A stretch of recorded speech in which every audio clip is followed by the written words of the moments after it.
Welcome to the Soul Script podcast. Here we explore how to unlock the power of our story. Our journey here on earth can be one of deep passion, intentional creation, and personal transformation. The only thing holding us back is our stories. Come and join me as we rewrite and reignite. For those of you who are tuning in to the video form of this podcast, I wanted to let you know that it was filmed in two different segments. So you'll probably notice that I have different hair and I have different clothes at different parts in this podcast. And that's just because I don't always have all of the ideas in one day. So without further ado, let's continue. Welcome to the second episode of the Soul Script podcast. We are going to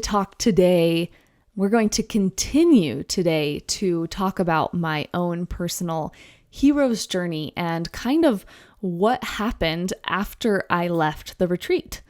In the beginning of my story, I was absolutely miserable. I was depressed. I was lacking a connection to God. I didn't know who I was or what I was passionate about. I really felt like I was basically aimlessly walking through life and just really on the struggle bus.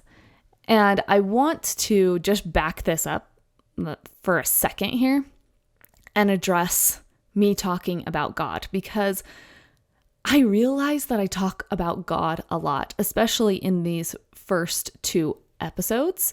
My higher power is likely different than yours.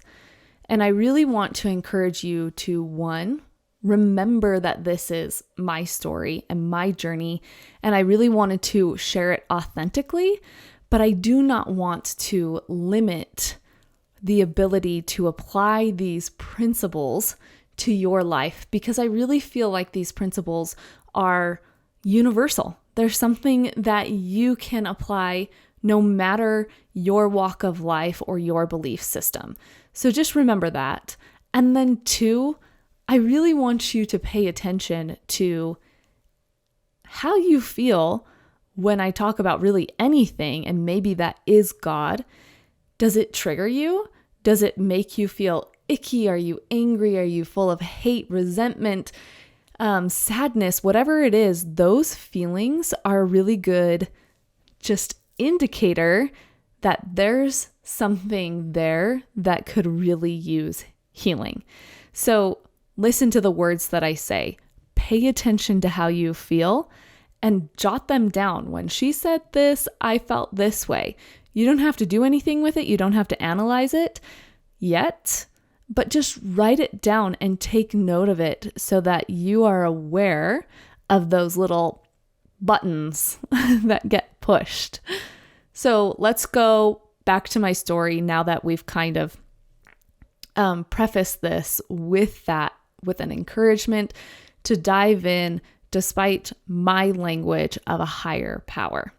My desire to stop this aimless pathway of life led me to Lindsay, and then I was led to these amazing women, this community, and I was also led to some really incredible tools, like a lot of tools that I didn't even know how to digest. And it was time for me to go home, and I absolutely experienced the difficulties that we talked about with a Kundalini awakening, where you have this beautiful knowledge and an expansion of your world as you knew it, but then you go to a reality where everybody else hasn't had this experience. They haven't changed, but you have. And it's sometimes difficult to find your way back into reality as you once knew it, but you don't necessarily want to live that reality anymore. So how do you integrate what you know and put it into a day-to-day application for not just the really big things, but also for the small things? I remember when I got back, I tried to relay my experience to my husband, and bless his heart, as they would say in the South, he really tried to understand, and he really tried to support me and embrace everything that I had to say, although I totally knew that he didn't really understand. And anybody that I felt comfortable telling these experiences to, I could tell, just didn't understand. So I started down this pathway of breaking down what I had learned into really tangible tools to put in my toolbox of life. And there were so many amazing things. It was almost impossible for me to know which one to start with, but there was one, I guess, that really, really stood out to me and that I could tell was powerful, and I could tell I needed to learn to implement in my life. This is something that I call tuning in, and you probably know it better as intuition. It is fundamental and so powerful when we learn to tune in. And so that was my first ambition. That was the first thing that I really wanted to know. And I certainly did not do this alone, and I didn't do it all at once. I had guides, essentially. I was added to a Facebook group that all of the women who attended the retreat were also in. And so I got to continue to learn from them, and people would ebb and flow in my life, and they would teach me one principle and I would apply it, and then another person would teach me another principle and I would apply it. And so today we're going to learn just a small principle of intuition, and I'm going to really try to paint a picture for you of how powerful intuition can be. Before we go into the really nitty-gritty part of intuition, like how it shows up, how it can show up for you differently than other people, how to develop this skill, we're going to, I think, just start with defining intuition, because here on this podcast, we talk about metaphysical concepts that are abstract and not very tangible. And I want to bring it back down to earth and back down to hopefully a little bit of a tangibility. Is that a word? Tangibility.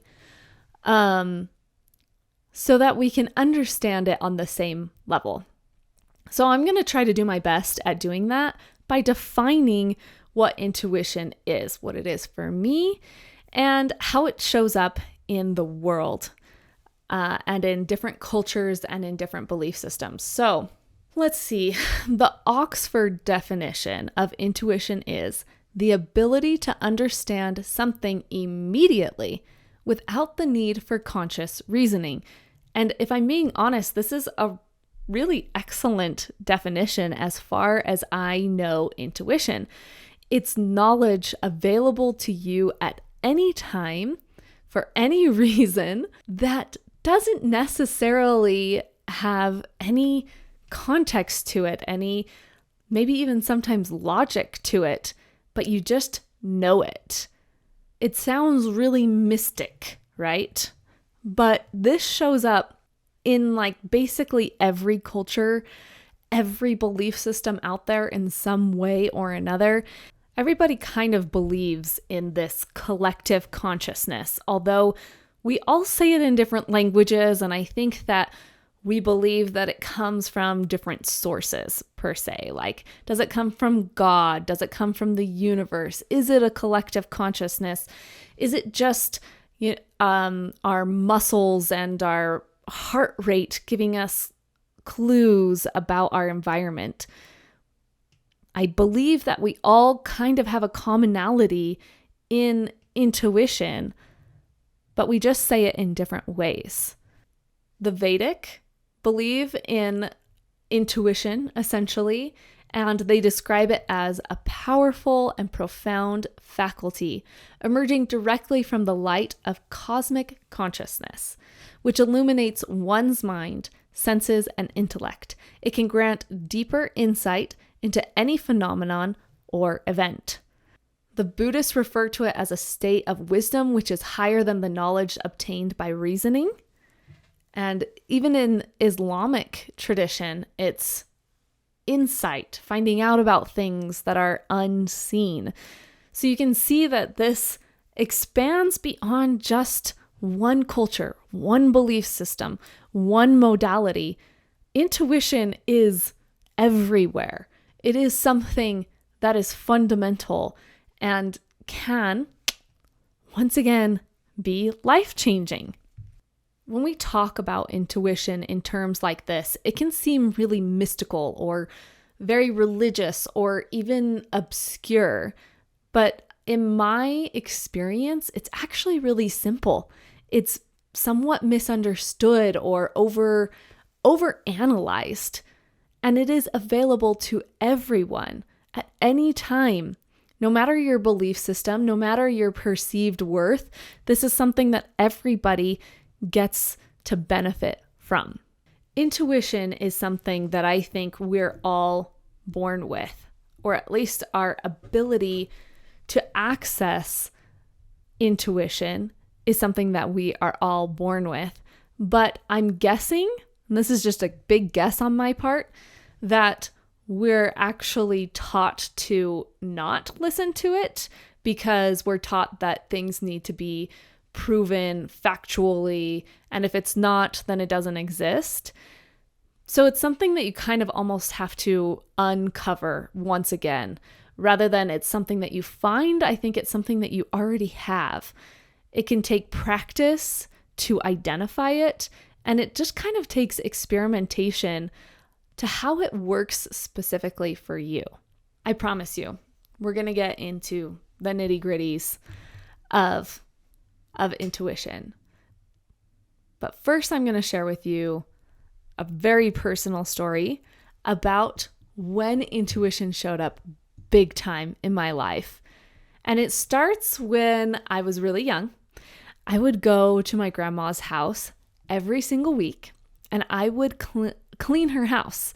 She would pay me, I think it was like $20 or $25 to mop, vacuum, scrub her toilets and her bathrooms, and to dust.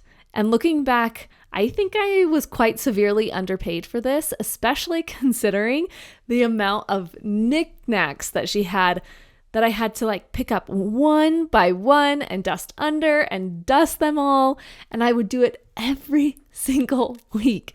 And the reason why she had so many knickknacks is because she loved to collect things from either significant events in her life or places that she would travel. So she had like a little replica of the Neuschwanstein castle that she visited. And one of my very favorites that she had was a depiction of what's called, it is called the Izapa Stela 5, which is a carved stela or a carved picture that was found in Guatemala.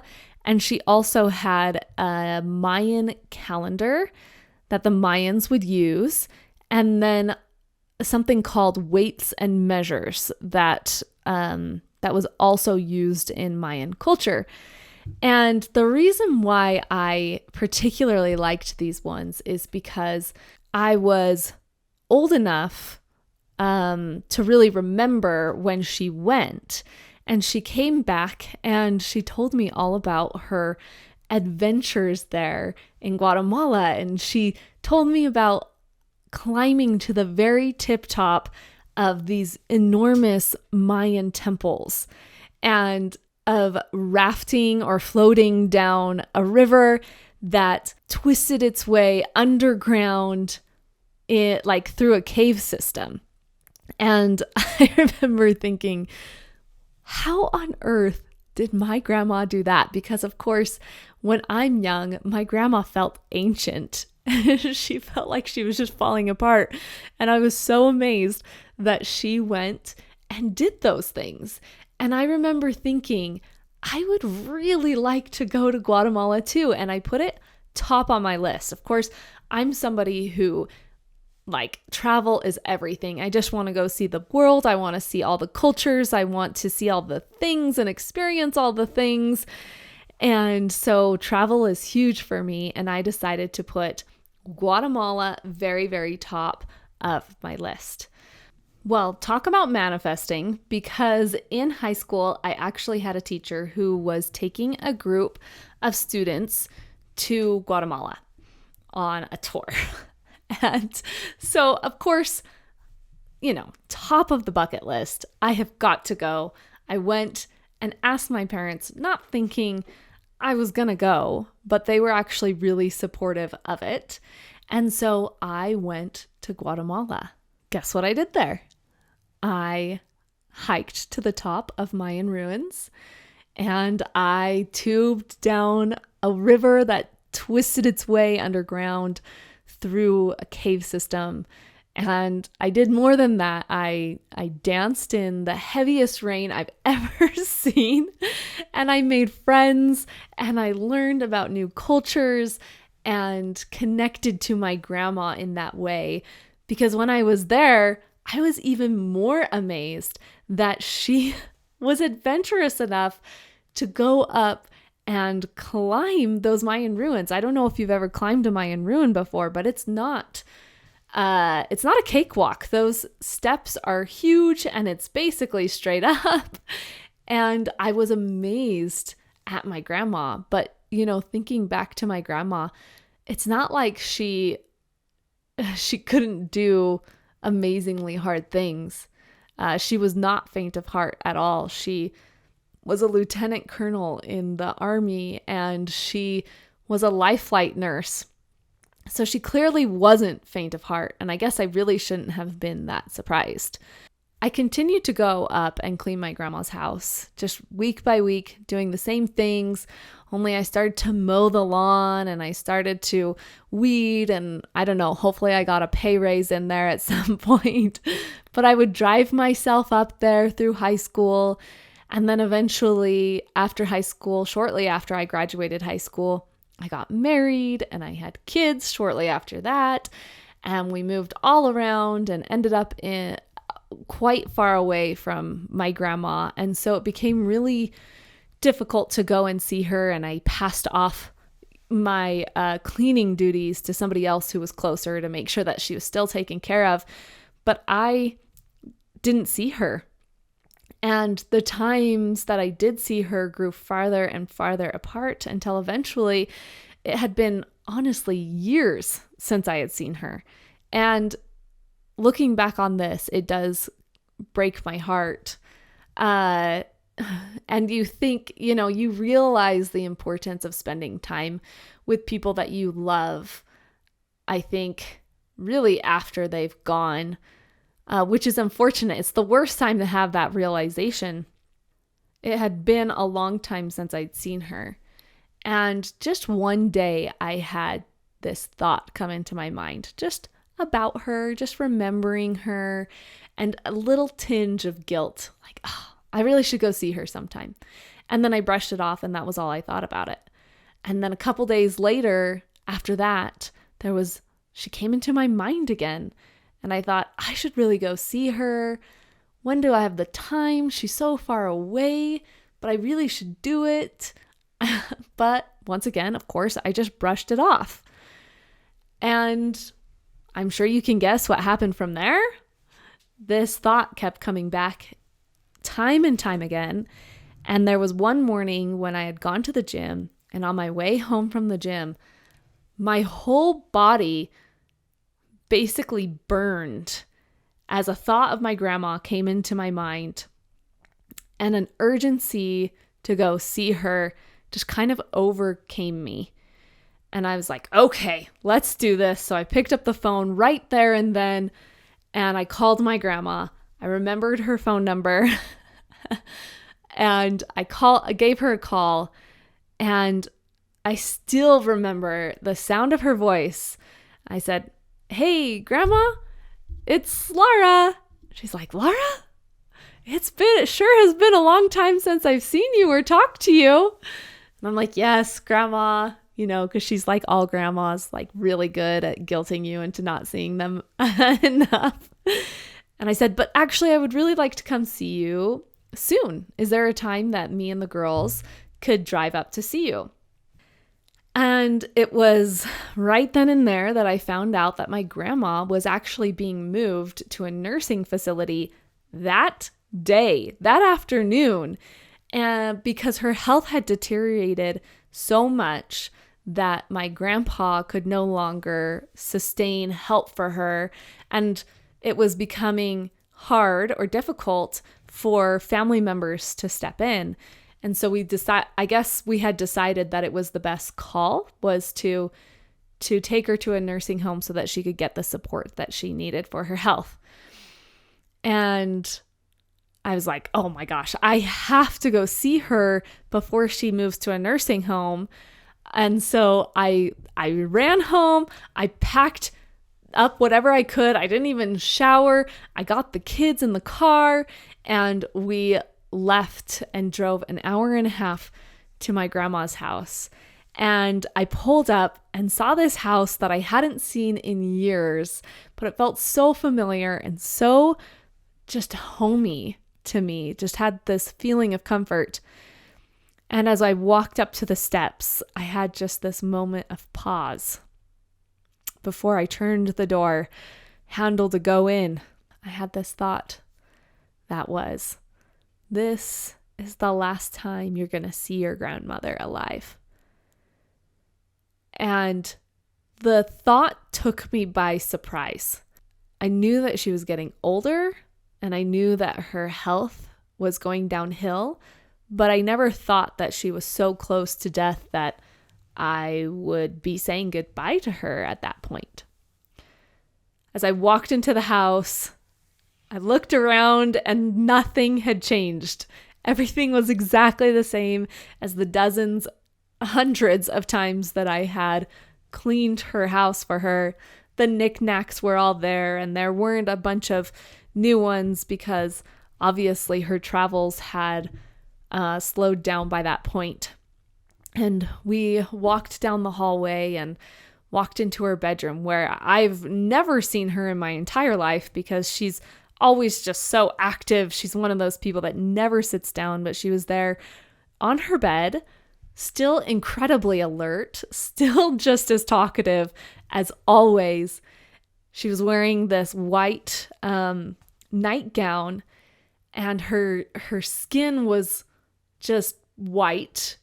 She was very white-skinned, fair-skinned, and her hair has always been white as far as I've known her, but she just glowed like an angel in that moment. And it was so hard for me to open my mouth. It was so hard for me to talk to her because as soon as I would talk to her, I would immediately start crying. And I was so embarrassed to cry.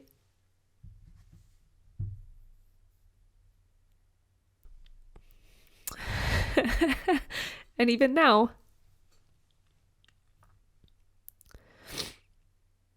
thinking about that moment, it's difficult for me to speak about it because I knew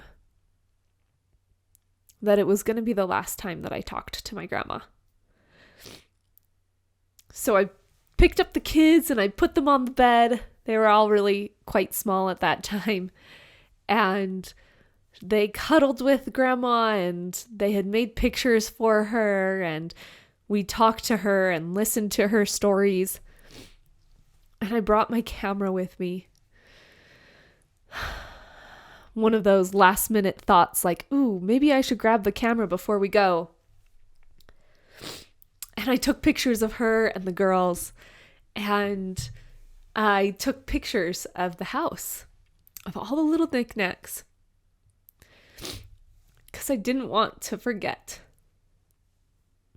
It was an incredibly sacred day and a very special day that obviously still lives abundantly within my heart. We had spent most of the afternoon there and the nursing home nurses had come to get her ready to transfer her over to the nursing home. So we hugged her and said goodbye.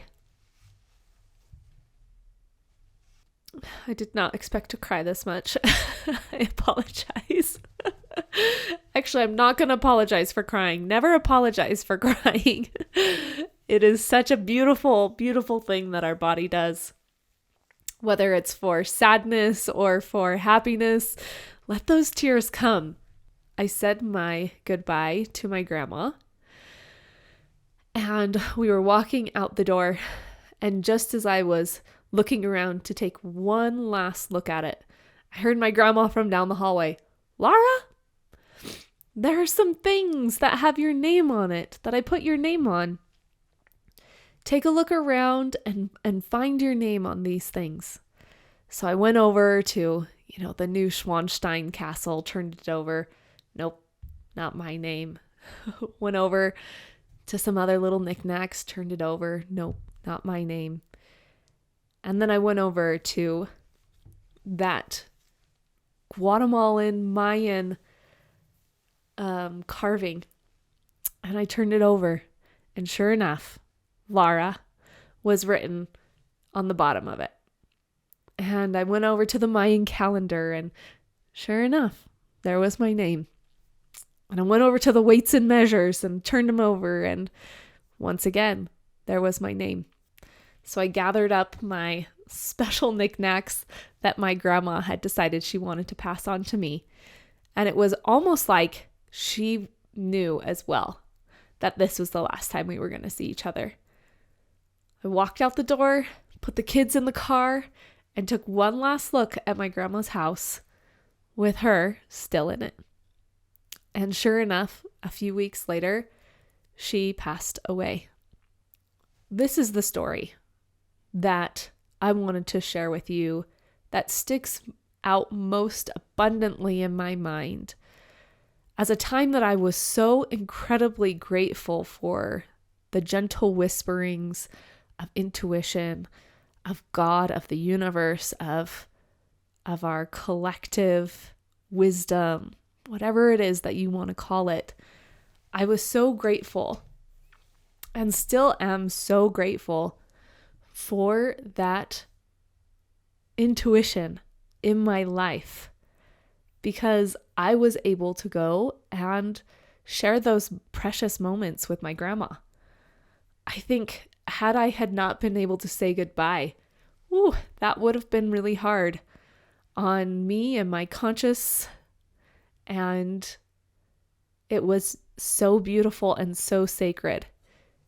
And it was just that thought that entered into my mind. It was that feeling that came over my body, the urgency to act that led me to be able to have that experience and say goodbye to my grandma. That is the power of intuition. I'm not saying that everybody's going to be able to say goodbye to their loved one before they pass on.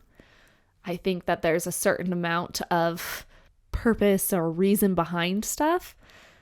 But I am saying that it will make a difference in your life as you tap into this ability to know without necessarily having some kind of reasoning behind it, to act because of that knowing inside of you, because of that gut feeling that you have.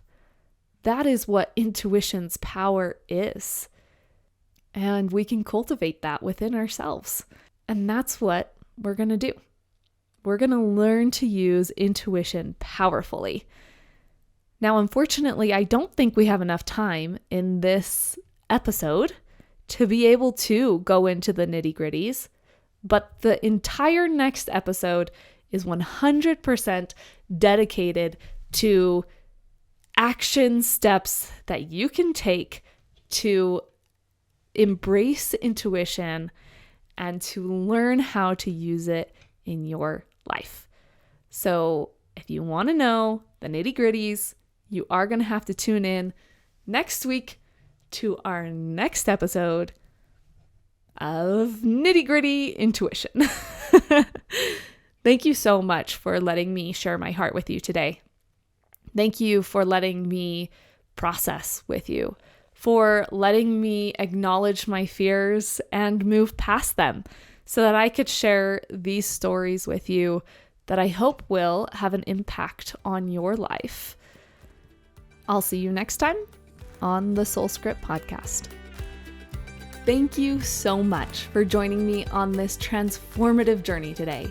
If you found this episode inspiring and thought-provoking, don't forget to hit that subscribe button and share with someone in your life who's ready to embrace their own hero's journey. Speaking of transformation, if you're looking for personalized guidance to rewrite your life's narrative and ignite your true potential, be sure to explore our one-on-one transformation coaching services at soulscriptstudio.com. Your support makes a world of difference. Until next time, keep rewriting and reigniting your story.